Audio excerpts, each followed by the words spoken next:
Robert Mugabe, a name synonymous with both liberation and tyranny, started his life as a humble teacher. Born in 1924 in what was then southern Rhodesia, Mugabe experienced firsthand the injustices of colonial rule. His intelligence was evident from a young age. He excelled in his studies, eventually becoming a teacher himself. This profession, however, would prove to be a stepping stone to a much larger stage. Mugabe's time in South Africa, while pursuing higher education, proved to be a turning point. He encountered Marxist ideology and the burgeoning anti-apartheid movement. These experiences ignited a fire in him, a desire for a free and independent Zimbabwe. He joined the African National Congress, marking his entry into the political arena. His activism and fiery speeches quickly gained him notoriety. Mugabe's journey took him beyond the borders of southern Rhodesia.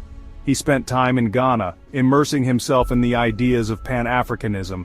This experience further solidified his resolve to fight for the liberation of his homeland. Returning to southern Rhodesia, he became a key figure in the fight against white minority rule. His involvement came at a great personal cost, leading to his imprisonment for over a decade.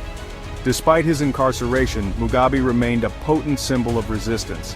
He continued to lead, even from behind bars.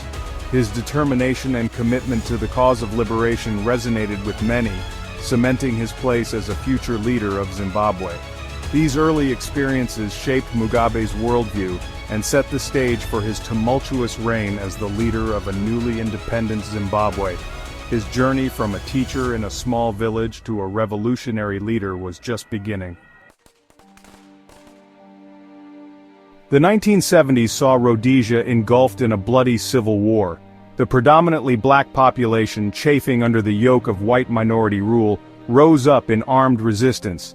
Mugabe, released from prison in 1974, emerged as a key figure in this struggle. He joined the Zimbabwe African National Union and quickly ascended its ranks, becoming a leading figure in the fight for independence. The war, known as the Rhodesian Bush War, was a brutal affair. ZANU's military wing, the Zimbabwe African National Liberation Army, engaged in guerrilla warfare against the Rhodesian security forces. The conflict claimed thousands of lives and displaced many more. The brutality of the war left an indelible mark on Zimbabwe, shaping its future in profound ways. Despite the violence, Mugabe emerged from the conflict as a hero to many. He was seen as a liberator, a David who had slain the Goliath of colonial rule. His image adorned walls across the newly christened Zimbabwe. His words, filled with promises of a brighter future, resonated deeply with a population yearning for peace and prosperity. The war ended in 1979 with the signing of the Lancaster House Agreement. This agreement paved the way for a new Zimbabwe, free from the shackles of colonial rule. Mugabe, hailed as a hero, became the country's first prime minister in 1980. The nation, weary from years of conflict, looked to him with hope, their hopes pinned on the promises of independence.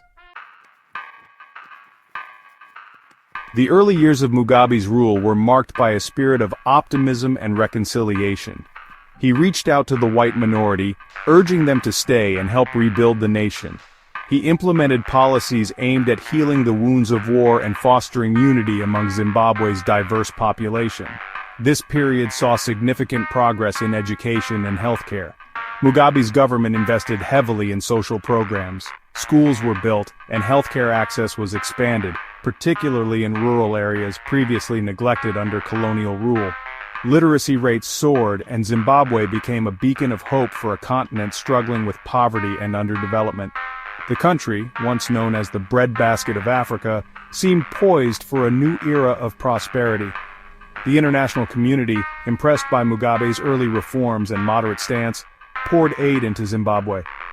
The country became a darling of Western donors, seen as a model for successful post-colonial transition.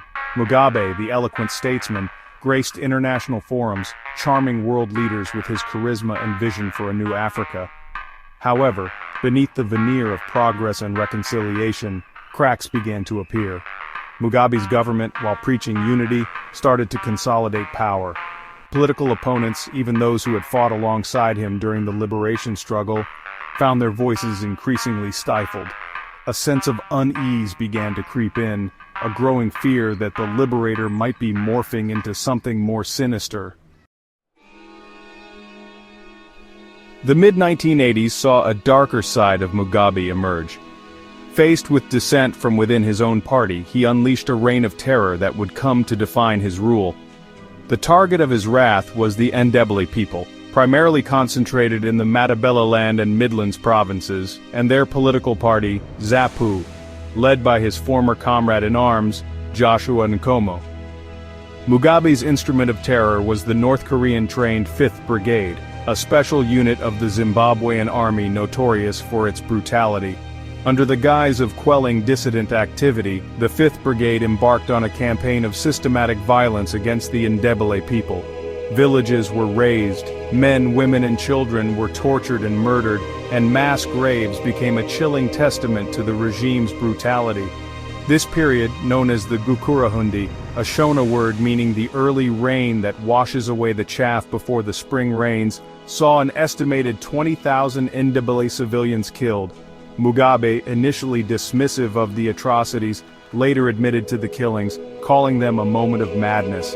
However, for many, this moment of madness marked the point of no return, the moment when the liberator transformed into a tyrant. The Gukurahundi massacres sent shockwaves through Zimbabwe and the international community. Mugabe's image, once that of a hero, became tarnished. His government, once lauded for its progressive policies, now faced accusations of genocide and crimes against humanity. The world watched in horror as Zimbabwe, once a beacon of hope, descended into darkness.